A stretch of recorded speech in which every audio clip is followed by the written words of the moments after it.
সোজা চলেছে running station. এই সেই জাহাজ বাড়ির ছাদ আপনারা দেখছেন এখন এই মুহূর্তে। নমস্কার বন্ধুরা, গৌতমের সাথে এই চ্যানেলে আপনাদের স্বাগত জানাই। চলে এসেছি আর একটি নতুন ব্লগ নিয়ে। এই মুহূর্তে আমরা রয়েছি রানীগঞ্জের এই তার বাংলা। হ্যাঁ বন্ধুরা, তার বাংলা। কেন তার বাংলায়? দেখতে পাচ্ছেন আমার পিছনে জাহাজ বাড়ি, এবং এই জাহাজ বাড়ির ইতিহাস রয়েছে। আমি তো সবসময় আপনাদের ইতিহাস তুলে ধরার চেষ্টা করি, তাই বন্ধুরা এই জাহাজ বাড়ির ইতিহাস আপনাদের সামনে আজকে তুলে ধরবো। আজ থেকে প্রায় 70 বছর আগে এই জাহাজ বাড়ি স্থাপন হয়েছিল, জাহাজ বাড়ি তৈরি হয়েছিল, এবং এই যে দেখতে পাচ্ছেন পুরো যে স্ট্রাকচারটা জাহাজের মতো দেখতে বলে প্রত্যেকটা মানুষ জাহাজ বাড়ি বলে একে নাম দেওয়া হয়েছে। কিন্তু এই জাহাজ বাড়ি কখন তৈরি হয়েছিল এবং কেন এরকমের জাহাজ তৈরি হয়েছে, বাড়ি কি আকৃতি জাহাজের মতো হয়েছে, দেখতে পাচ্ছেন সবকিছু আপনাদের সামনে তুলে ধরবো। হ্যাঁ বন্ধুরা, এই যে আপনারা রাস্তা দেখতে পাচ্ছেন, এক সময় কিন্তু এখানে এই রাস্তা ছিল না, এবং আপনাদের দেখে মনে হবে যে ঠিক রাস্তার মাঝে বাড়ি কেন। এই যে দেখতে পাচ্ছেন, আমি ক্লোজ করে দেখানোর জন্য বলছি, এই যে বাড়ি, জাহাজ বাড়ি, এবং এই দুই রাস্তার মাঝে এই বাড়িটি রয়েছে। এবং আপনাদের সামনে বরাবর এক্সক্লুসিভ ভিডিও দেখানোর চেষ্টা করি, আজকেও তাই আমরা চলে এসেছি এই ভিডিও দেখানোর জন্য। বন্ধুরা আপনারা দেখলেন তো রানীগঞ্জের জাহাজ বাড়ি, এক ঐতিহাসিক বাড়ি। হ্যাঁ বন্ধুরা, এই বাড়িটি যিনি প্রথম তৈরি করেছিলেন গোপীলাল শর্মাজি। আমরা আজ থেকে প্রায় 70 বছরের বেশি পুরনো এই বাড়ি, নিচে যে ফ্লোর হয়েছে, এবং এখন ওনার সুপুত্র রয়েছেন। আমরা তার সঙ্গে কথা বলে নেব এই বাড়ি প্রসঙ্গে, এই বাড়ির ইতিহাস সম্পর্কে আরও আমরা কিছু জানবো। আপনার নাম যদি? শিবপ্রকাশ শর্মা। আচ্ছা, এই যে জাহাজ বাড়ি, রানীগঞ্জের মানুষ বাচ্চা থেকে বুড়ো সবাই জানে জাহাজ বাড়ি। এই জাহাজ বাড়ির ইতিহাস একটুখানি যদি আমাদের জানান। ইতিহাস আমরা তো জানি না, আমরা জানি ভ্যাকেন্ট জায়গায় ছিল, বাবা এটা তৈরি করেছিলেন, তো এইটাই একটি চিহ্ন হয়ে গেছে, জাহাজ বাড়ি নাম হয়ে গেছে। ওই ওই নামেই সবাই ডাকে, রিক্সাওয়ালা হোক, অটোওয়ালা হোক, টোটোওয়ালা হোক, যে কোনো হোক, আপনি জাহাজ বাড়ি বললেই সবাই চিনে যায়। এই জাহাজ বাড়ি কি করে তৈরি হলো একটুখানি নিশ্চয়ই বাবার মুখেও শুনেছেন। এইটা যেমন নর্মালি সব তৈরি হয় সেরকমই হয়েছে, এই স্পেশালি কোনো কিছু ছিল না, তখন তো সব ভ্যাকেন্ট জায়গা ছিল, সব এই তো ভিড় ভাড় ছিল না, এখন সব বেড়ে গেছে। একদম রাস্তার মাঝে যে বাড়িটি দাঁড়িয়ে রয়েছে আপনারা সবাই জানেন সে জাহাজ বাড়ি, কিন্তু আজ থেকে প্রায় 70 বছর আগেকার কথা, যখন এই রাস্তা তখন কিছুই ছিল না, ধুধু প্রান্তর, তার মাঝে ছোট রাস্তা গিয়েছিল, কিন্তু এখন অনেক বড় রানীগঞ্জ উন্নতি লাভ করেছে। এখন এত জাম হয়ে গেছে কি আমরা রিপেয়ারিং করতে পারছি না, উপরে হাই টেনশনের তার চলে গেছে একদম কাছে, ওইটার জন্য সামনে থেকে রিপেয়ারিং কিছু করতে পারছি না। কতবার মিউনিসিপ্যালিটিতে বলেছি, ইলেকট্রিক সাপ্লাই লেটার দিয়ে চিঠি দিয়েছি, কোনো কিছুই হচ্ছে না। এটা কি করে সেই মানে বই রাখবো সেটা চিন্তিত আমরা।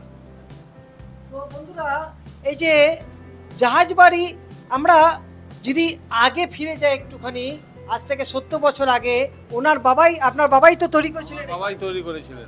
তো আপনার বাবার নিশ্চয়ই গল্প নিশ্চয়ই হয়েছে যে প্রথমে কি ভেবেছিলেন উনি জাহাজের মতো বাড়ি তৈরি করব? না, এই জায়গাটাই এই কাটিং এরই আছে, এইটা মানে এই না কি জাহাজের মতো বাড়ি তৈরি করতে হয়েছে, এই জায়গাটাই এই কাটিং এরই ছিল, সেই হিসাবে হয়েছে। আচ্ছা আচ্ছা, এটা মনের শখ থেকে হয়নি যে আমি একটা জাহাজের মতো? আচ্ছা আচ্ছা, সেই সব থেকে হয় না, এই জায়গাটাই এই কাটিং এরই ছিল, আচ্ছা সেই হিসাবেই হয়েছে। প্রথম যখন তৈরি হয় এটা কত সাল মনে পড়ছে? কত সালে হয়েছিল বাড়িটা? 1954-55 সালে হয়েছে। আচ্ছা, তারপরে উপরের বিল্ডিং হয়েছে? তারপরে উপরে বিল্ডিং হয়েছে 5 বছর পরে। তো আমরা এই মুহূর্তে জাহাজ বাড়িতে রয়েছি, এবং এই মুহূর্তে আরো কয়েকজনের সঙ্গে আমরা কথা বলে নেব। এখানে দেখতে পাচ্ছেন প্রকাশ শর্মা। আমাদের সবার মিঠুদা। হ্যাঁ, মিঠুদা বলে ডাকে। আচ্ছা মিঠুদা, আপনিও তো এই বাড়ির সঙ্গেই আপনার পরিচিত, কিরকম লাগে যখন বাচ্চা থেকে বুড়ো এক নামে জানে জাহাজ বাড়ি? নেই, ভালো লাগে, ভালো লাগে। সবাই জানে কি হ্যাঁ জাহাজ বাড়ি বললেই সব জেনে যায় কোথায় যেতে হবে। রাজবাড়ির ছাদে গিয়ে আপনাদের পুরো রানীগঞ্জ শহরটা দেখাবো, চোখ রাখুন গৌতমের সাথে। এই যে দেখতে পাচ্ছেন জাহাজে আমরা চেপে গেলাম, সিঁড়ি দিয়ে একদম টপে যাব। দেখতে থাকুন গৌতমের সাথে, বরাবর আপনাদের কিছু নতুনত্ব দেখানোর চেষ্টা করি। এবং এই মুহূর্তে জাহাজ বাড়ির ছাদে আমরা এই মুহূর্তে যাচ্ছি, দেখতে থাকুন গৌতমের সাথে। এক পুরানো ঐতিহ্য রানীগঞ্জের সুপরিচিত জাহাজ বাড়ি, আসুন আমার সাথে। এই মুহূর্তে দেখতে পাচ্ছেন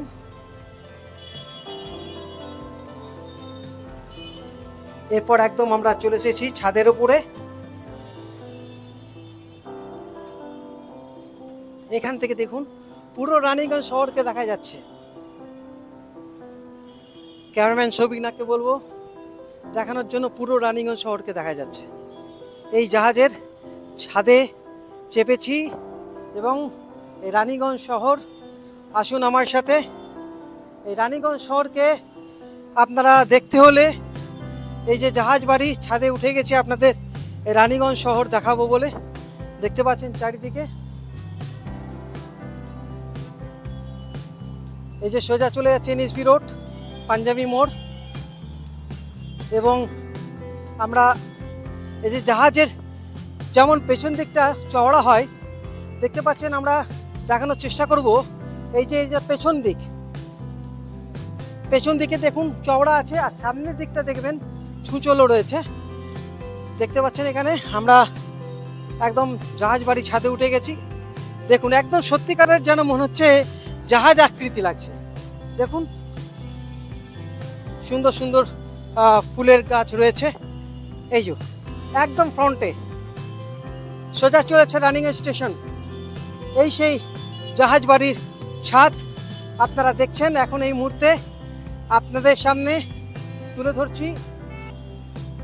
বন্ধুরা দেখুন সত্যিকারের যেন মনে হচ্ছে এই জাহাজের মধ্যে দাঁড়িয়ে রয়েছি, আর এই সামনে ফ্রন্ট আর টাইটানিকের সেই দৃশ্য। বন্ধুরা সেই জাহাজের সেই দৃশ্য মনে পড়ে যাচ্ছে টাইটানিক দেখে, এবং বিশাল বড় জাহাজ। আচ্ছা দাদা, এটা কত জমি জুড়ে রয়েছে জায়গা? সেরকম 3 কাঠা হবে। আচ্ছা 3 কাঠা জায়গা। আচ্ছা, তো দেখতে পেলেন প্রায় 70 বছর হয়ে গেল এই জাহাজ বাড়ি। আপনাদের সামনে তুলে ধরলাম রানীগঞ্জের এক পরিচিত জাহাজ বাড়ি। বন্ধুরা এইভাবে আপনাদের সামনে তুলে ধরবো আগামী দিনে নতুন নতুন ব্লগ, নতুন নতুন ইতিহাস আপনাদের সামনে তুলে ধরবো। চোখ রাখুন গৌতমের সাথে। আর আজকের এই ব্লগ কেমন লাগলো জানাতে ভুলবেন না বন্ধুরা। এইভাবে পাশে থাকুন, দেখতে থাকুন গৌতমের সাথে। চ্যানেলটিকে হাইপ করে রাখুন, অতি অবশ্যই লাইক, প্রচুর পরিমাণে ভিডিও শেয়ার করুন এবং লাইক কমেন্ট করুন। আরও অতি অবশ্যই চ্যানেলটিকে হাইপ করে রাখুন। আপনারা ভালো থাকুন, সুস্থ থাকুন, ধন্যবাদ।